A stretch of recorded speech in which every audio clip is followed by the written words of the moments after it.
Halo, selamat datang di ER Talk podcastnya anak HI. Podcast ini dipersembahkan oleh Himpunan Mahasiswa Hubungan Internasional dari Universitas Nasional. Perkenalkan, nama saya James Beren dan hari ini kita bakal ngobrol bareng tentang Myanmar Fallen Democracy bersama Ibu Gulia Ichikaya Midzi atau yang dikenal sebagai Ibu Midzi. Halo Ibu, apa kabar Ibu? Halo, kabar baik, James. Alhamdulillah. Gimana nih, sehat-sehat kan sekarang Bu? So far sehat-sehat ya. Semoga nanti sampai di waktunya divaksin tetap sehat. Great news. Bu, kalau boleh introduce yourself, kenalin ke teman-teman ER Talk, background Ibu, terus experience Ibu saat ini dan mungkin sedikit tentang bagaimana Ibu bisa masuk nih ke political science, gimana Ibu bisa interested in HI. Oke, halo teman-teman IELTS Talk sekalian. Nama saya Misi.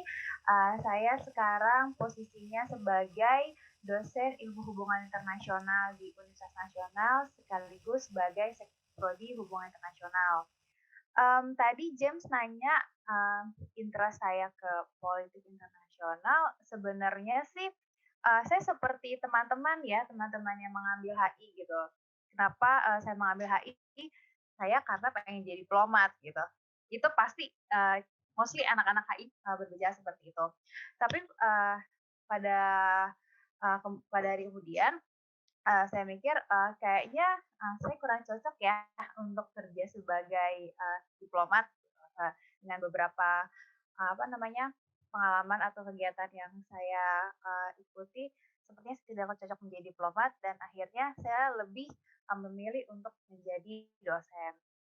Alasannya sebenarnya sederhana kenapa saya memilih menjadi dosen karena mungkin saya cukup mencintai ilmu HI ya gitu. Saya nggak pengen ketinggalan apa saja yang terjadi di dunia internasional.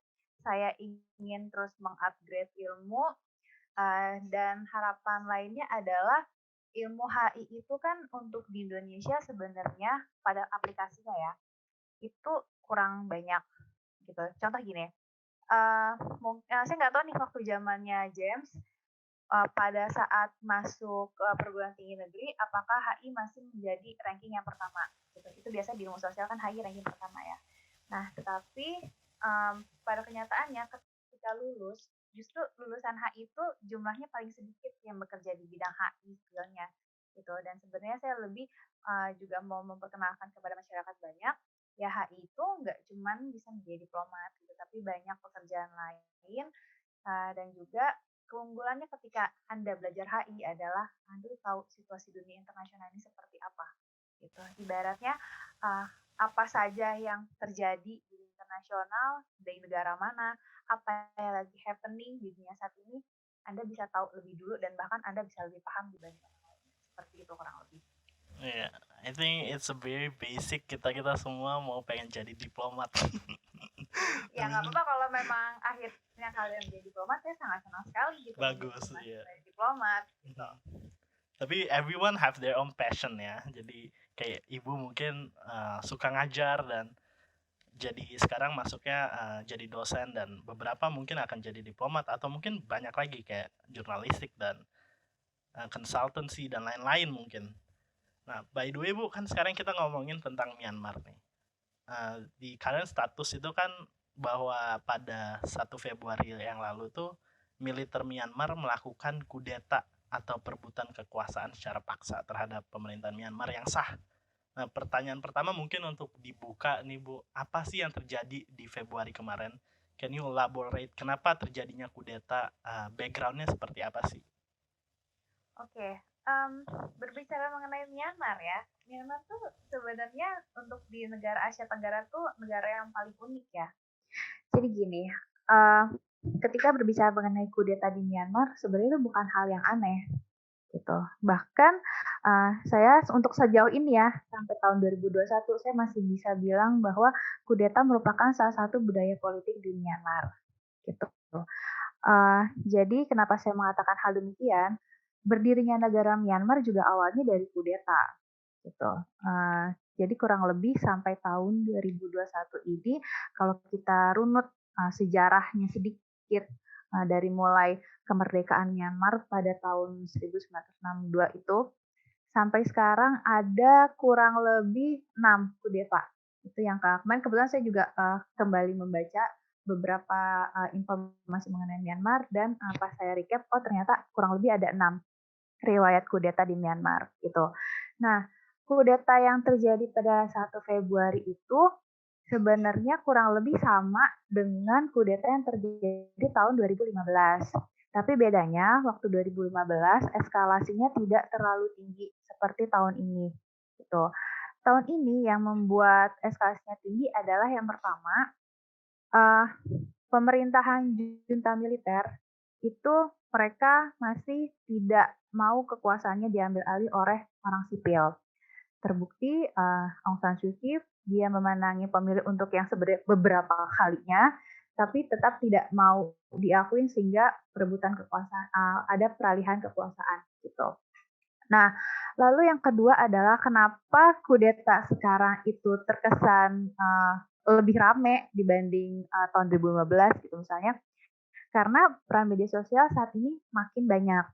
Waktu tahun 2015 ya sudah ada media sosial juga ya, tapi kan orang-orang tuh belum terlalu banyak. Tahun 2015 kurang lebih kan orang-orang biasanya pakai Facebook atau Instagram, Twitter. Nah sekarang udah Facebook, Instagram, Twitter, ada TikTok gitu kan. Jadi rame banget nih gitu. Jadi kesannya, waduh pemerintahan di Myanmar ini lagi ada apa sih kok kudetanya rame banget gitu.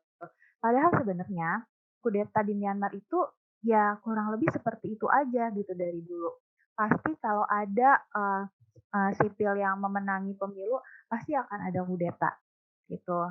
Jadi kurang lebih seperti itu sih untuk fenomena tanggal 1 Februari kemarin. Makanya sampai sekarang orang-orang ramai banget membicarainnya.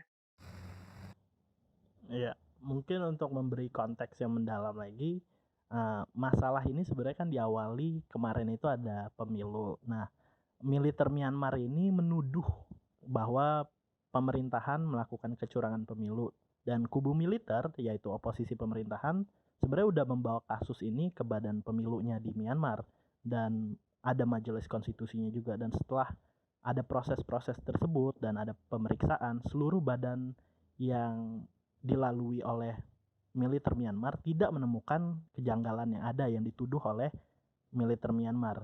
Nah, kalau untuk kita mendalam lagi di dalam konteks pemilu itu, sebenarnya pemerintahan Myanmar menang secara signifikan, ada di 83%. Jadi setelah ada pengumuman itu di Januari, pada Februari awal, itu sebenarnya persis pada tanggal hari pertama parlemen Myanmar itu masuk kerja, dan disitulah militer Myanmar melakukan kudeta dengan cara menangkap presiden, terus state council dan beberapa anggota partai pemerintahan dan oposisinya juga. Dan setelah itu militer Myanmar mengeluarkan darurat militer, sehingga sampai saat ini pun kekuasaan itu masih dipegang oleh militer Myanmar, dan orang-orang tersebut yang tadi ditangkap masih ditahan, malah kalau nggak salah sedang melakukan pengadilan tertutup ya. Nah, tadi it's quite interesting kalau Ibu bilang kudeta itu sudah menjadi suatu budaya ya. Karena emang sebenarnya sejak tahun 19-an ya emang Myanmar itu bebas dari kudeta, dan konsepnya itu ada konsep transisi sih ke dalam demokrasi. Bahkan dari 19-an itu waktu masih dipegang kudeta, semua aspek di dalam pemerintahan Myanmar itu sudah merancang lah demokrasi dari sampai 2008 dengan munculnya konstitusi yang ada. Nah, sebenarnya di konstitusi Myanmar pun, di dalam konstitusinya pemerintahan demokrasinya itu tidak memiliki authority yang sangat tinggi. Kenapa? Karena mayoritas kekuasaan itu masih dipegang oleh militer Myanmar. Dari contohnya seperti kuota permanen parlemen yang ada nilainya kalau nggak salah 25%. Nah, hal-hal seperti itu mengakibatkan barricade yang nggak bisa menyebabkan pemerintah Myanmar untuk leluasa secara aktif melakukan pekerjaan-pekerjaan mereka. Jadi kayak contohnya jabatan militer, jabatan menteri dalam negeri dan pertahanan itu hanya boleh ditunjuk dan dipilih oleh militer Myanmar. Nah, mungkin Bu balik lagi ya. Tadi kan Ibu bilang motifnya itu salah satu kekuasaan, tapi to what extent gitu, kekuasaan seperti apa? Bukannya kudeta ini itu seperti counterintuitif, mengingat kalau selama ini militer-militer Myanmar itu punya privilege yang ada dari konstitusi-konstitusi yang ada. Bukannya malah mereka melakukan kudeta ini seperti backlash bagi mereka. Gini, jadi, kalau menurut saya ya, untuk kasus Myanmar ini, kenapa tadi saya mengatakan kudeta merupakan salah satu budaya politik di Myanmar, karena gini, sampai saat ini di Myanmar itu dari segi internalnya ya, dari segi masyarakat itu sendiri, kita tidak bisa mengatakan bahwa, mereka adalah masyarakat yang homogen istilahnya. Myanmar itu kurang lebih dari, segi budaya masyarakatnya itu seperti Indonesia. Mereka terdiri dari ratusan etnis kurang lebih ya, setahu saya itu ada 135 etnis yang terdaftar. Ya, jadi di Myanmar itu ada etnis yang terdaftar, ada etnis yang tidak terdaftar. Salah satunya yang tidak terdaftar yang pasti orang-orang tahu Rohingya, tapi sebenarnya ada beberapa juga yang nggak terdaftar gitu. Nah, jadi di Myanmar itu dari segi masyarakatnya, dikarenakan masyarakatnya sangat heterogen, pemerintah, junta militer atau yang biasa kita sebut Tatmadaw itu, mereka merasa masih memiliki power untuk mengatur masyarakat-masyarakat yang heterogen ini gitu. Karena dianggapnya yang bisa mendiamkan mereka gitu untuk meminimalisir mereka melakukan istilahnya resistensi itu adalah orang-orang militer. Sedangkan orang-orang sipil dianggap tidak bisa memegang itu gitu.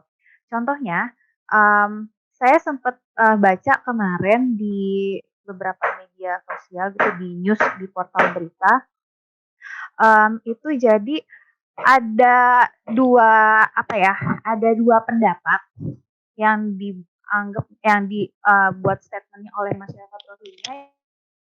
Ada orang Rohingya yang menginginkan kembali ke junta militer, ada yang menginginkan ya udah proses seperti ini aja demokrasi.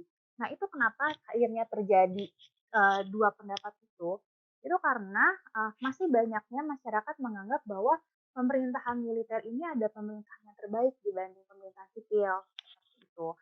Makanya tadi saya bilang sejauh ini sampai tahun 2021 pemerintahan militer masih dianggap pemerintahan yang paling baik gitu. That's why siapapun masyarakat sipil yang naik, kalau tidak tanda kutip dijadikan boneka, sebenarnya Suci itu juga dijadikan boneka juga sebenarnya, karena di belakangnya harus masih ada orang-orang militer gitu. Kurang lebih seperti itu sih, Jen. Ya, nah Bu, saya kan tadi juga baca jurnal Ibu yang tentang perlawanan etis Rohingya dengan kebijakan diskriminatif pemerintahan Myanmar. Nah, tadi Ibu juga ngomongin tentang suku-suku yang ada di sana atau etnis yang ada di sana yang 135. Kalau dilihat secara historis dan status quo yang ada, apakah permasalahan Rohingya itu juga berhubungan dengan situasi yang ada saat ini, yaitu kudeta militer? Apakah ini juga salah satu bentuk yang berhubungan secara langsung ataupun tidak langsung ya dengan proses-proses diskriminasi yang pernah ada di Myanmar? Ya. Nah, jadi saya mau ngebahas sedikit dulu mengenai Rohingya. Jadi secara garis besar Rohingya merupakan salah satu etnis yang tidak terdaftar atau unregistered di Myanmar gitu. Nah, tetapi waktu tahun 2008 ya, kalau nggak salah itu ada namanya revisi Burma Citizenship Law gitu. Jadi revisi Undang-Undang Kewarganegaraan yang menyebutkan bahwa etnis Rohingya itu akan kita daftarkan menjadi salah satu warga negara Myanmar, tetapi dengan syarat dia harus masuk menjadi etnis Bengali gitu. Nah, that's why di dalam tubuh etnis Rohingya juga terpecah menjadi dua. Ada yang mereka mau menjadi etnis Bengali, ada yang mereka tetap menjadi orang Rohingya. Nah, itu kurang lebih mengenai Rohingya-nya. Nah, balik lagi ke proses demokrasi, menurut saya ya tahun 2021 ini proses demokrasi yang terjadi di Myanmar sebenarnya selangkah ya. Kenapa? Karena pada peristiwa 1 Februari ini itu hampir semua etnis minoritas di Myanmar itu juga turun tangan dalam masalah kudeta ini gitu. Jadi patut diperhatikan bahwa di Myanmar yang disebut etnis mayoritas adalah Burma, di mana kurang lebih mereka ada 60% penduduk Myanmar itu adalah Burma. Nah, sisanya 40% atau disebut sebagai etnis minoritas itu 40% lah jumlahnya gitu. Dan agamanya non Buddha. Makanya ada istilah etnis Buddha Myanmar. Gitu. Jadi kalau di Myanmar mereka biasanya bilang nama etnisnya etnis agama terus etnisnya contoh Buddha Myanmar, Muslim Rohingya kayak gitu kurang lebih. Nah, lalu pada situasi Myanmar saat ini yang saya lihat pertama mostly etnis minoritas juga turun tangan gitu. Mereka juga mempertanyakan kepada pemerintah junta militer sebenarnya ini kenapa kita kayak gini lagi sih gitu loh. Apakah tidak ada yang bisa kita rubah dari situasi budaya politik kita gitu.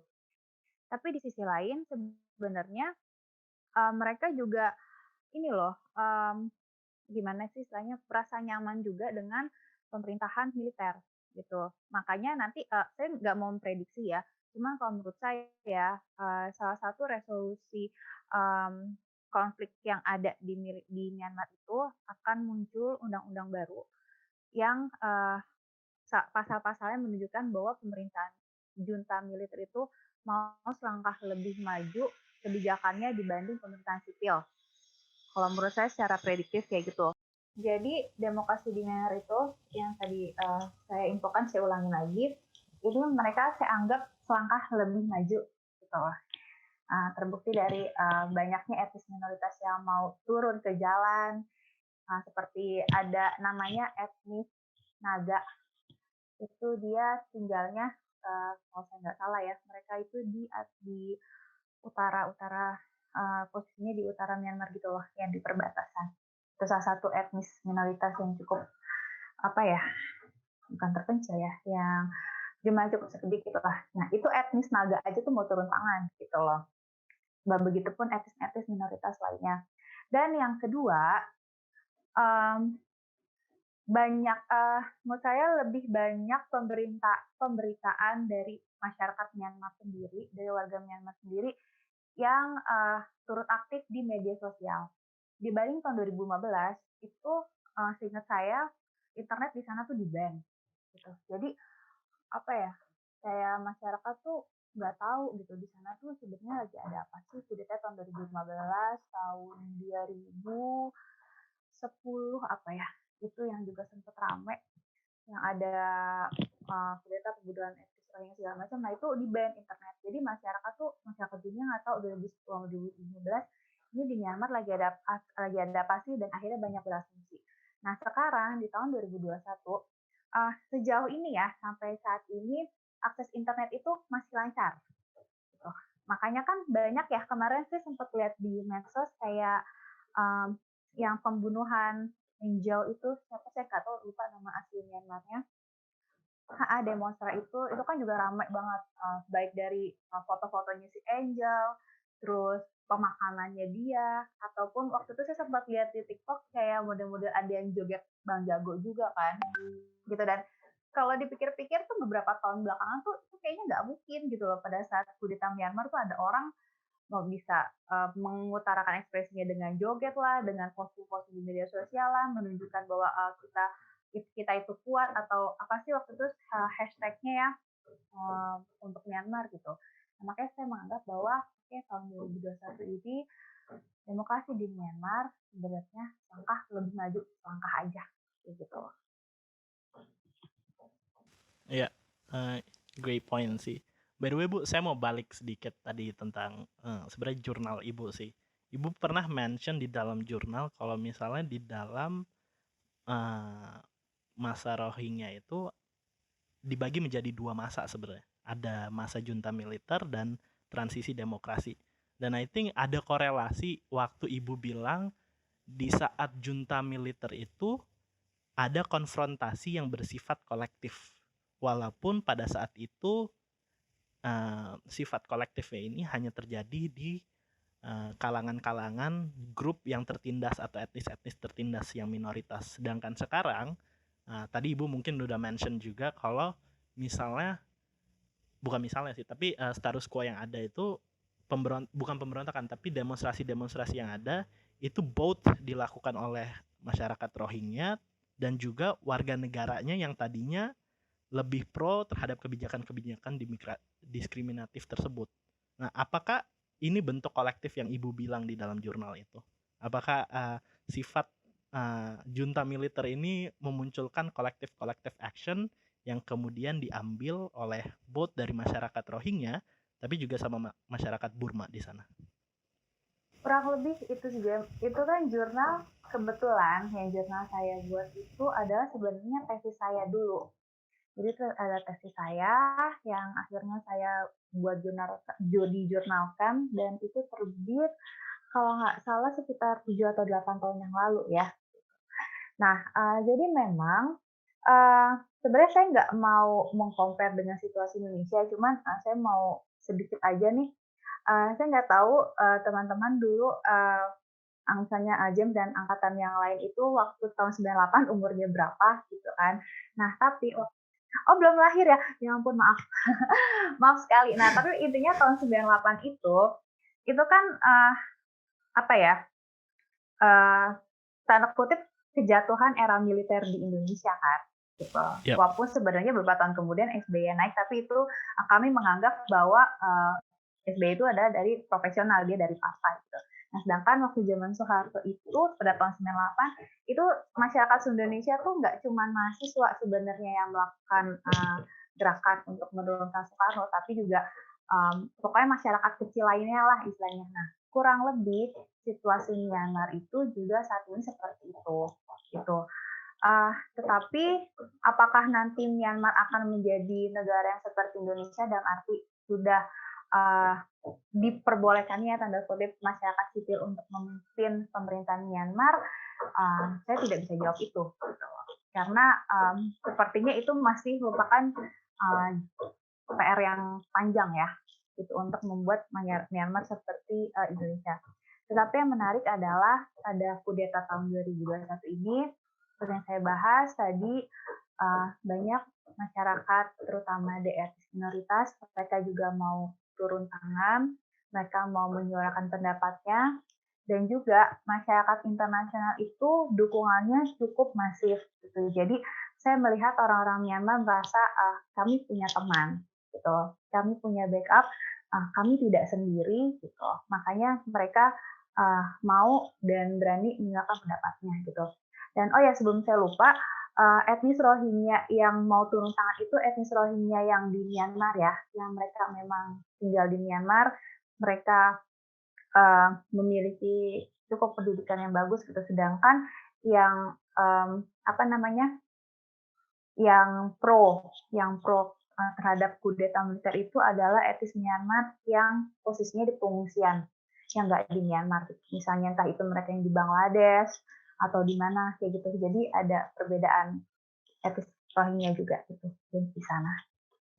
Bu, melihat keluar dari Myanmar, dari perspektif regional sendiri, ASEAN ya, to what extent gitu, sampai berapa jauh kita bisa sit and wait dengan melihat kejadian yang ada di Myanmar, sedangkan dari ASEAN sendiri kan kita nggak punya kerangka kerja framework untuk menyelesaikan isu-isu domestik, karena kita nggak boleh di ASEAN itu kan urusan-urusan rumah tangga sendiri nggak boleh ikut campur. Jadi to what extent gitu, maksudnya apakah kita sebagai salah satu aktor-aktor internasional dari negara-negara Indonesia, Singapura, Malaysia itu bisa ikut campur? Atau kita sebenarnya nggak bisa ngapa-ngapain, walaupun di satu sisi mungkin ada yang beranggapan kalau misalnya intervensi dari militer Myanmar itu is a bad thing gitu, bukan a good thing. Ngomongin ASEAN ya, saya jadi kayak mau cerita dikit waktu zaman saya kuliah. Waktu itu semester berapa ya? Semester 4 atau Boleh, 3. boleh. Jadi waktu saya kuliah dulu, jadi ceritanya saya ada kunjungan ke ASEAN. Saya ada kunjungan ke ASEAN dan salah satu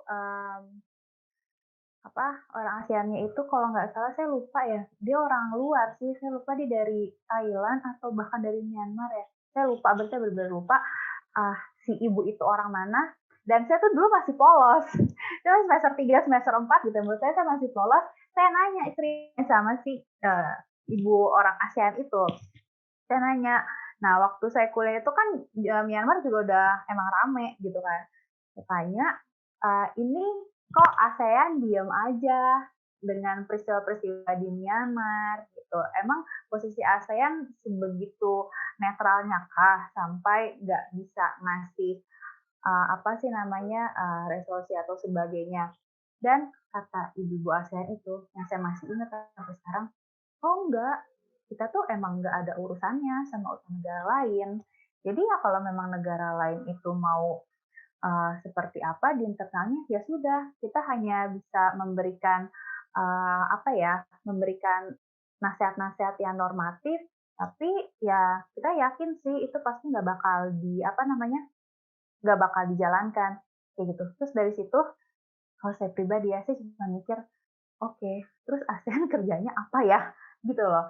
Nah jadi, menurut saya nggak tahu sekarang posisi ASEAN itu seperti apa. Apakah mereka hanya masih menahdikan dirinya itu sebagai organisasi yang netral, tetapi apakah mereka mau ada resolusi sampai sekarang kan juga belum ada, gitu. Tapi yang jelas kalau dari, negara ya, dari aktor negara, baik dari Indonesia, baik misalnya negara-negara Asia Tenggara yang besar tuh Indonesia, Malaysia gitu, mereka mau speak up soal itu sangat bisa gitu. Misalnya ada pertemuan antar Menlu gitu, tapi nggak di bawah ASEAN ya kan, karena menurut saya kalau langsung gitu lebih efektif sih gitu. Karena kan ya itu tadi yang saya bilang ASEAN itu lebih posisinya netral gitu. Kalau mereka mau mengadakan kerjasama ekonomi, kerjasama security, budaya, mereka paling depan. Tetapi ketika ada masalah di dalam uh, internal sebuah negara, saya pastikan ASEAN tidak bakal campur tangan gitu loh. Dan tapi menurut saya nggak cuma aktor negara kok yang bisa membantu Myanmar gitu. Aktor-aktor non negara seperti misalnya James atau ada organisasi-organisasi internasional lainnya, organisasi-organisasi masyarakat juga bisa kok ikut berdiplomasi. Caranya seperti saya bilang tadi, misalnya dari media sosial gitu, dari apa namanya, dari diskusi-diskusi seperti ini juga sudah menunjukkan bahwa kita itu mendukung mereka gitu. Mereka itu nggak sendiri. Gitu. Dari situ kan saya merasa ya ketika sebuah masyarakat di suatu negara mereka ada yang mendukung, ada backup-nya, mereka ketika melakukan perlawanan atau mau melakukan resistensi itu mereka akan lebih kuat gitu, gitu. Karena mereka merasa kita ada yang mendukung gitu. Jadi kita tidak sendiri. Kurang lebih gitu sih. Iya, itu great point sih. Jadi emang kalau misalnya teman-teman masih bingung peran international organization, I think kayak buku-buku yang paling bagus tuh kayak ada Cliff Archer, terus buku-buku lain lah, pokoknya yang basic, yang panduan-panduan awal kayak pengantar itu juga bagus karena perannya organisasi internasional kayak PBB, ASEAN, kalau kita lihat di dalam resolusinya aja mereka hanya sifatnya recommendation, kayak urge each member states bla bla bla. Jadi nggak ada tuh sebenarnya kayak enforcing, kecuali mungkin di Security Council yang impose sanctions terus hal-hal sepertinya. Tapi di ASEAN sendiri kita nggak punya framework untuk menyelesaikan isu-isu karena itu memang urusan-urusan negara-negara itu sendiri, dan jika mau menyelesaikan isu mereka paling hanya memberikan rekomendasi terus akomodasi mungkin. Nah, one last questions Bu, do you think social media bring more harms than good di masa-masa krisis seperti ini? Berbicara media sosial nggak cuma di masa krisis ya. Sebenarnya media sosial itu seperti pisau bermata dua. Kita bisa menggunakannya itu dengan baik atau menggunakan itu di jalan yang buruk gitu. Tapi kalau saya boleh bilang, dunia digital saat ini sangat mempengaruhi fenomena hubungan internasional kontemporer gitu loh. Jadi ibaratnya gini deh yang gampang, waktu zaman saya kuliah media sosial belum banyak ya, dan waktu itu kan media sosial cuma sebatas oh pertemanan doang, oh teman si ini gitu, jarang bahkan saya kayaknya nggak pernah deh nemu-nemu yang misalnya ada postingan-postingan mengenai berita sebuah negara atau situasi yang terjadi di dunia internasional, itu jarang. Tapi sekarang orang dimanapun itu bisa melihat dari sosial media itu, gitu. Dari dunia digital yang sekarang ada gitu. Jadi kalau menurut saya selama uh, sosial media itu digunakan dengan baik, itu dampaknya akan sangat besar. Contohnya Arab Spring, itu fenomena sosial media yang pertama ya, Arab Spring itu. Dan kita lihat impact-nya cukup masif gitu. Tapi buruknya kalau dari segi internasional ya, apa ya, kadang masyarakat itu terlalu terbawa ini loh, euforia gitu. Contoh, uh, Anda masih ingat nggak waktu kasus Black Lives Matter tahun 2 tahun lalu Dua ya? tahun lalu ya. Ya. Nah, jadi kan waktu itu wah orang kulit hitam dibunuh sama polisi kulit putih. Tapi kalau kita mau berpikir bijak, oke, yang dilakukan polisi itu salah. Tapi kalau saya pribadi ya, saya lebih melihatnya adalah, oh oke, kenapa polisi itu melakukan hal seperti itu, gitu loh. Oke, dia kriminal, tapi dia harus tetap apa ya, diakuin haknya sebagai manusia, gitu.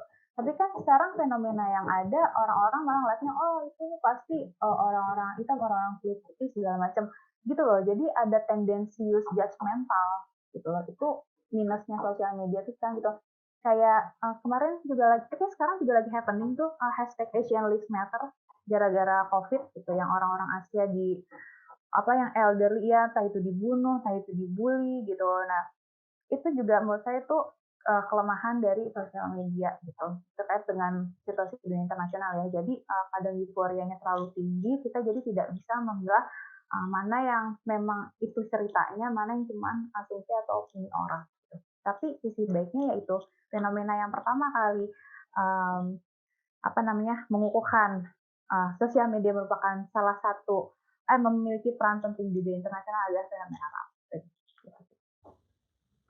Oke, I think itu udah semua sih pertanyaan-pertanyaan saya. Mungkin Ibu ada mau tambahan nggak nih kata-kata penutup mungkin? Soalnya kan kita tadi udah bahas very large scope lah. Kita udah bahas demokrasi di Myanmar, secara development politikalnya di sana bagaimana, terus secara konstruktivis identitas-identitas yang ada di sana, terus secara kritikal juga kita udah bahas. Mungkin Ibu ada kata-kata penutup nih buat teman-teman. Kata-kata penutupnya singkat aja sih. Selalu ikutin dan pahami fenomena apa yang terjadi di dunia internasional saat ini. Gitu. Terutama kita dari negara berkembang, jangan sampai kita menjadi semakin berkembang, bukannya maju gitu loh. Nah, itu penting sih karena selama ini orang-orang hanya melihat dunia internasional itu oh apa ya, aktornya cuma negara enggak. State actor saat ini sangat berpengaruh penting. Gitu. Itu aja sih. Ya.